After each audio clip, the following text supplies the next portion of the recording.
오늘의 헤드라인입니다. 오늘 전국에 구름 많겠고 경기 동부와 영서, 충북 북부에는 5에서 20mm의 소나기가 내리겠습니다. 낮 기온 서울 27도, 광주 28도, 대구 30도로 어제보다 높겠고 주말에도 늦더위가 이어지며 일교차가 크겠습니다. 일본이 지난달 수출 규제에 돌입한 불화수소의 수출을 처음으로 허가했습니다. 일본 생산업계의 실적 악화와 우리 정부의 세계무역기구 제소에 대비해 수출을 허가한 게 아니냐는 분석도 나오고 있습니다. 법률 인공지능 알파로와 변호사의 대결에서 인공지능이 승리를 거뒀습니다. 심사위원단은 변호사와 AI가 협업할 가능성을 확인할 수 있었다며 법률 AI를 활용하면 변호사들의 판단의 오류를 줄이는 데 도움이 될 것이라고 말했습니다.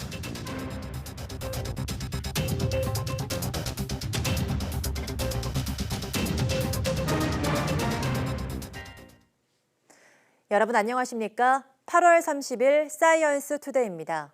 오늘은 전국에 구름 많겠고 일부 지역에는 소나기가 내릴 것으로 보입니다. 대기가 불안정한 경기 동부와 영서, 충북 북부에는 오후 한때 5에서 20mm의 소나기가 내리겠습니다. 오늘 낮 기온은 서울 27도, 광주 28도, 대구 30도로 어제보다 1도에서 2도 높겠습니다. 주말인 내일은 전국이 맑겠지만 서울 낮 기온이 28도까지 오르는 등 늦더위가 이어지겠고 일교차가 크겠습니다. 일본이 반도체 주요 공정에 쓰는 고순도 불화수소 수출을 허가했습니다. 지난달 수출 규제에 돌입한 이후 불화수소 수출 허가는 처음입니다. 이승윤 기자입니다. 일본이 고순도 불화수소 수출 한 건을 허가했다고 산업통상자원부가 밝혔습니다. 일본은 지난달 4일 수출 규제 이후 감광액 수출은 2번 허가했지만 불화수소 수출을 허가한 건 처음입니다. 일본의 스텔라 캐피카가 생산하는 물질로 삼성전자에 공급된 것으로 알려졌습니다. 고순도 불화수소는 반도체 불량을 막는 핵심 소재로 세정 작업에 쓰이는데 일본 회사들이 세계 시장 점유율 70% 이상을 차지하면서 주도권을 쥐고 있습니다. 일본 정부는 고순도 불화수소가 독가스로 전용될 수 있다며 엄정하게 검토한다는 명분으로 허가해주지 않았습니다. 이에 따라 우리 반도체 생산 업체들은 대체 수입처를 찾고 국산화 테스트도 진행하고 있습니다.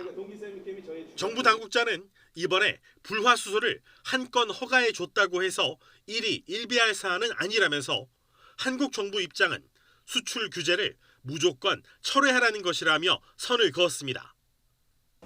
일본이 전격적으로 불화수소 수출을 허가한 데는 생산업계의 실적 악화도 반영된 것으로 보입니다. 한국이 일본의 국가로부터 불화수소 수입을 본격화하면 일본 기업의 실적이 나빠지는 것을 피할 수 없다는 관측인데 실제로 일본 업체의 지난달 불화수소 한국 수출량은 1년 전보다 84%나 줄어든 것으로 나타났습니다. 또한 우리 정부의 세계무역기구 WTO 제소에 대비해 수출을 허가한 게 아니냐는 분석도 나오고 있습니다. YTN 이승윤입니다. 일본이 한국에 대한 수출 규제를 강화한 뒤 불화수소 수출이 급감한 가운데 일본 기업들이 울상을 짓고 있습니다.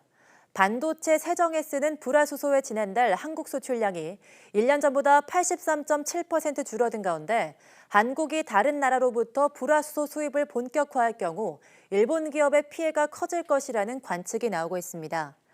교도통신 보도에 따르면 대표적인 불화수소 제조업체인 모리타 화학공업은 수출이 한 달 정체되면 매출이 3억엔, 약 34억 원 감소합니다. 이 기업 관계자는 한국 기업의 조달처에서 재배되는 리스크를 진지하게 생각할 수밖에 없다고 우려했습니다. 일본의 또 다른 불화수소 제조업체도 한국 수출은 중단돼 있으며 인가가 나올 때까지 사이클을 읽을 수 없다면서 불확실성에 대한 우려를 표명했습니다. 서울시가 앞으로 한 달 동안 일본산 농수산물의 방사능을 집중적으로 검사하고 결과도 곧바로 공개하기로 했습니다. 서울시는 표면적으로 시민들의 불안감 해소 차원이라고 했지만 일본 경제 보복의 대응 조치라는 점 역시 부인하지 않았습니다. 보도에 이상순 기자입니다. 서울시 보건환경연구원 검사실, 가리비와 도미 등 각종 수산물과 농산물, 가공식품까지 가득 쌓여 있습니다. 모두 일본산으로 방사능과 식품 안전성 검사를 하고 있습니다. 후쿠시마 원전 오염수를 바다에 방출한다는 기사가 계속 연일 방송됨에 따라 시민분들께서 일본 제품에 대해서 걱정과 우려가 많으십니다. 그래서 한 달 동안 일본산 제품에 대해서 집중적으로 조사를 하게 되었습니다. 가리비는 속살을 도려내고 도미는 살덩이를 잘라내서 가은 다음 분석기에 넣습니다. 요오드와 세슘 등 방사능뿐만 아니라 식품별 기준규격 검사도 함께 진행합니다.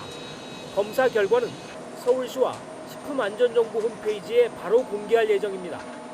검사 대상은 노량진 수산시장과 가락 농수산물시장, 대형 마트에서 유통되는 일본산 제품 160종입니다.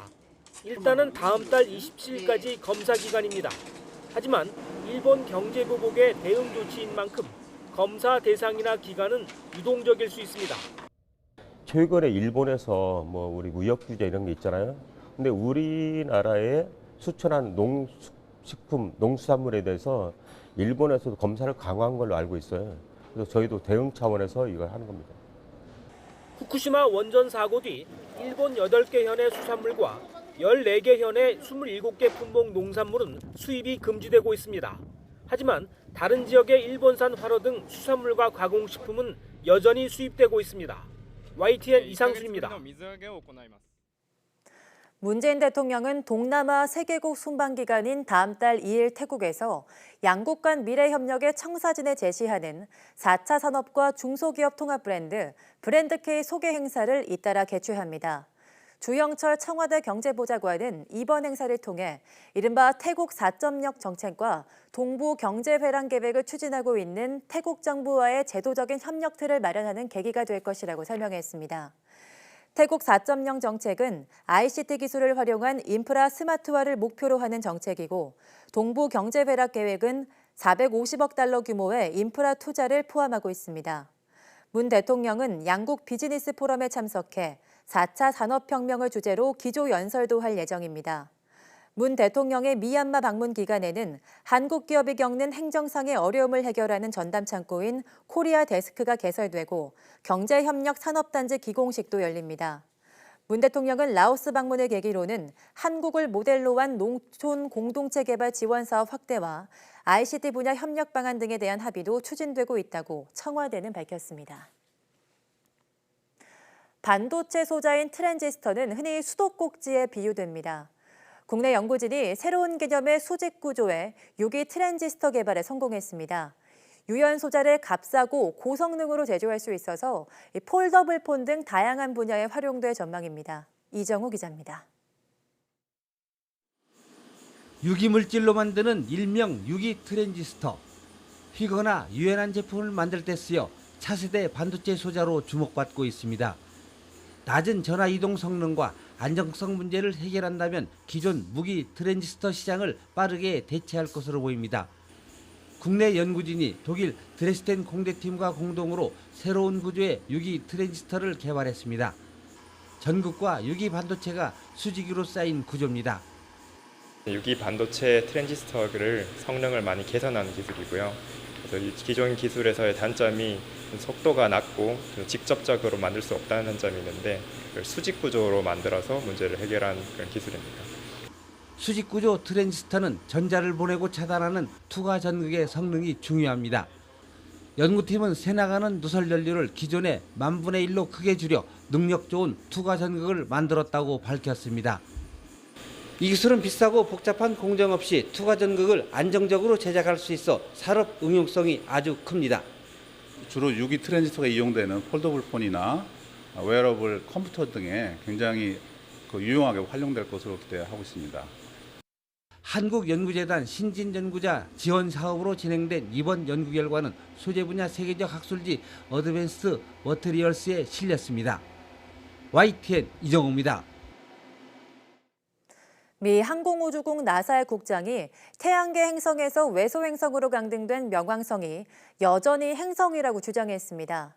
짐 브라이든스틴 나사국장은 최근 콜로라도 한 대학에서 열린 행사에서 자기 생각에는 명왕성은 행성이라며 지금까지 명왕성은 행성이라고 배워왔고 이 생각을 지킬 것이라고 말했습니다. 명왕성은 지난 1930년에 발견된 뒤 제9행성 지위를 유지했지만 질량이 27% 더 큰 외행성이 등장하면서 지위가 흔들렸습니다. 국제천문학연합은 2006년 체코 프라하 총회에서 투표를 통해 명왕성을 외소행성으로 강등시켰습니다. 미국이 지난 2002년 폐지한 우주사령부를 다시 창설하면서 중국과 러시아 등과의 우주 패권 경쟁이 더욱 치열해질 것으로 보입니다. 도널드 트럼프 미국 대통령은 현지 시각 29일 백악관에서 마이크 펜스 부통령과 마크 에스퍼 국방장관 등이 참석한 가운데 우주사령부 창설을 선포하는 행사를 개최했습니다. 백악관은 보도자료에서 우주사령부 설립은 우주에서의 우위를 확실히 하기 위한 것으로 우주 능력을 운용해 전투력을 제공하는 등 미국의 우주전쟁 구조를 향상하기 위한 중요한 단계라고 평가했습니다. 국방부 산하에 설치된 우주사령부는 우주에서 국가안보작전을 통합하고 지휘하는 임무를 맡으며 민간인뿐만 아니라 병력까지 포함한 조직으로 탄생했습니다.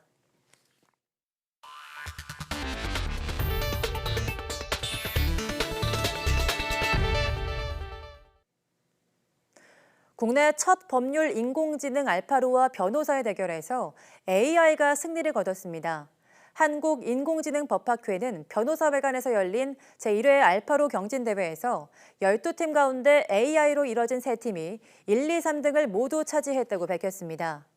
이번 대회에는 2인 1조의 변호사 9팀과 AI와 변호사로 이뤄진 혼합팀 3팀이 참가해 주어진 2건의 근로계약서에 대해 자문하는 형식으로 진행됐습니다. 혼합팀의 경우 문제를 입력하면 AI가 관련 법률과 판례 등을 검색해 이를 근거로 10초 안에 계약서에 잘못된 점을 지적해내며 높은 점수를 받았습니다. 심사위원단은 이번 대회를 통해 변호사와 AI가 협업할 가능성을 확인할 수 있었다며 법률 AI를 활용하면 변호사의 업무를 덜고 판단의 오류를 줄이는 데 도움이 될 것이라고 말했습니다. 국내 연구진이 알코올성 지방간 발생의 핵심 원리를 규명해 새로운 치료제 개발의 실마리를 제시했습니다. 카이스트 정원일 교수팀은 알코올을 섭취하면 알코올 분해로 발생한 활성산소를 제거하기 위해 간세포가 글루타메이트라는 물질을 분비하고 이 물질이 다른 물질과 상호작용을 통해 알코올성 지방간이 유도된다고 밝혔습니다. 연구팀은 생쥐 실험에서 글루타메이트를 억제하자 지방간 발생이 현저히 감소했다며 이 물질을 억제하는 방식의 알코올 간 질환 치료제 개발이 가능할 것으로 내다봤습니다. 이번 연구 결과는 국제학술지 셀 메타볼리즘에 실렸습니다. 비브리오 폐혈증 환자가 늘고 있습니다. 질병관리본부에 따르면 올해 비브리오 폐혈증 환자는 지난 6월 1명, 7월에 2명, 이달엔 15명이 발생했습니다. 이 중 7명이 숨졌는데 3명은 간질환과 알코올 중독, 당뇨병 등 비브리오 폐혈증 고위험군 환자로 확인됐고 나머지 4명에 대해선 역학조사를 진행하고 있습니다. 질병관리본부는 매년 8월에서 9월에 비브리오 폐혈증 환자가 집중 발생한다며 예방수칙을 꼭 지켜달라고 당부했습니다. 피부에 상처가 난 사람은 바닷물에 접촉하지 말고 어패류는 85도 이상 가열 처리하며 어패류를 요리한 도마와 칼 등은 반드시 소독해 사용해야 합니다. 비브리오 폐혈증은 오염된 어패류를 익히지 않고 먹거나 상처난 피부가 오염된 바닷물과 접촉해 감염됩니다. 감염되면 갑자기 열과 오한이 나고 혈압 저하, 복통, 구토, 설사 증상에 이어 피부에 큰 물집이 잡혔다가 점차 괴사합니다. 치사율은 30% 이상으로 높은데 간 질환, 알코올 중독, 당뇨 등 만성질환을 가진 사람이나 면역력이 떨어져 있는 환자, 장기 이식 환자 등은 특히 이 질병에 취약한 고위험군으로 꼽힙니다. 불필요한 의료 폐기물 발생량을 줄이기 위해 감염 위해성이 낮은 일회용 기저귀는 의료 폐기물에서 제외됩니다. 정부는 오늘 유훈의 사회부총리 주재로 열린 제12차 포용 국가 실현을 위한 사회관계장관회의를 열고 이 같은 내용을 포함한 의료 폐기물 저감 방안 등을 논의했습니다. 또 장기적으로 대규모 종합병원 내 자가 멸균 시설 설치를 의무화하고 위해성이 낮은 의료 폐기물은 전용 소각장 외 소각시설에서도 처리할 수 있도록 전용 소각제도 폐지하는 방안도 추진하기로 했습니다. 이와 함께 폐기물 배출자와 처리자 등 이해관계자들이 투명하고 합리적인 처리 비용을 산정할 수 있도록 의료기관 처리업계 협의체도 만들기로 했습니다. 생활의 편리성과 간편성을 추구하는 요즘엔 과일이나 채소 등 먹거리도 예외가 아닙니다. 작은 크기의 과일, 채소는 물론 씨가 없고 껍질째 먹는 포도가 인기를 끌어 재배 면적도 늘고 있습니다. 김학무 기자입니다. 오래전부터 포도를 재배하는 농가입니다. 이 농가는 4년 전부터는 전혀 다른 품종의 포도를 함께 재배하는데 이게 대박이 났습니다. 청포도처럼 연녹색의 샤인머스켓. 잘 익어 당도가 높은 송이만 수확해 맛이 좋고 씨가 없어 씻어서 껍질째 먹는 게 장점입니다. 정성스레 포장한 이 포도 한 송이의 소비자 가격은 15,000원에서 2만 원. 기존에 재배하던 포도보다 가격이 6배 이상 높습니다. 소비자 반응이 엄청 좋고 농가 수익 면에서도 캔베럴리의 몇 배 되는 수익 창출을 지금 하고 있습니다. 새로 개발한 루비에스 사과는 탁구공보다 약간 큰 일명 미니 사과. 테니스 공만한 크기로 껍질째 먹을 수 있는 황금배도 간편하게 먹기 좋고 맛도 그만입니다. 여기에 보통 수박의 3분의 1 정도 크기인 애플 수박과 미니 양배추, 미니 파프리카 등도 선보여 가족 수가 많지 않은 도시인들이 즐겨 찾고 있습니다. 껍질째 먹게 되면 과실에 껍질이 포함되어 있는 폴리페놀과 같은 굉장히 몸에 좋은 기능성 물질들을 함께 섭취를 하실 수가 있습니다. 그렇게 되면 과일이 가지고 있는 기능성 물질들을 좀 더 많이 그리고 편리하게 섭취를 할 수 있는 그런 장점이 있습니다. 편리함과 간편함을 추구하는 경향에 맞춰 개발한 신품종 과일과 채소가 농가 소득 증대를 이끌고 있습니다. YTN 김학무입니다. 아프리카 돼지열병의 유입을 막기 위해 다음 달 한 달 외국 축산물의 불법 반입과 유통에 대한 특별 단속이 실시됩니다. 이번 단속은 농림축산식품부와 식품의약품안전처, 관세청, 해양경찰청, 지방자치단체 등 관계부처가 합동으로 실시합니다. 식약처와 농식품부 지자체는 추석을 앞두고 외국 식료품 판매점을 대상으로 불법 축산물을 합동 점검합니다. 또 공항과 항만에서 발생국 노선을 대상으로 여행객과 화물을 일제 검사하고 축산 관계자의 휴대 축산물 반입도 차단합니다. 관세청과 해경은 중국 등 아프리카 돼지열병 발생국에서 반입하는 화물 컨테이너에 대한 검사를 강화합니다. 충남 태안 한국서부발전 건물에서 부동액 23톤이 유출돼 태안군이 관리업체를 형사 고발했습니다. 태안군은 이달 초 한국서부발전 기계실에 있던 부동액 양표시 장치가 탱크에서 빠지면서 유출 사고가 일어난 것으로 파악했습니다. 탱크에서 새어나온 부동액은 하수 처리장으로 흘러들어 유기물을 분해하는 미생물을 집단 폐사시킨 것으로 확인됐습니다. 태안군과 하수 처리장 관계자는 하수가 3차 처리 과정을 거치기 때문에 하천 물고기 폐사 같은 다른 피해는 발생하지 않았다고 말했습니다. 정부는 동물학대에 대한 처벌 강화를 위해 국회에 제출된 관련 법안이 하루빨리 논의될 필요가 있다고 밝혔습니다. 김동연 농림축산식품부 동물복지정책팀장은 지난달 발생한 고양이 학대 사건을 강력히 처벌해달라는 청와대 국민청원에 대한 답변에서 이같이 말했습니다.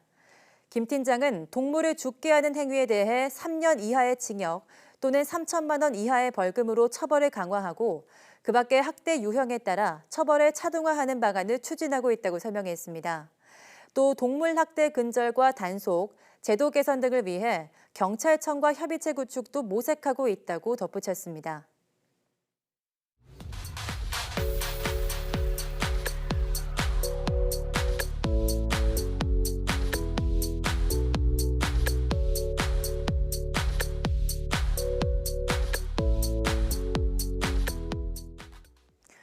연금술은 싼 금속을 이용해 금을 만들 수 있다는 잘못된 믿음에서 태어난 기술입니다. 비록 불가능한 시도였지만 연금술사들이 금을 만들기 위해 노력하는 과정에서 정말 많은 도구와 실험법들이 개발됐고 오늘날 화학의 발전에도 지대한 공헌을 했습니다. 오늘 오후 사이언스 투데이 궁금한 S에서는 염금술을 통한 실험과학에 대한 이야기를 전해드리겠습니다. 모두 많은 시청 바랍니다. 함께해 주신 여러분 고맙습니다.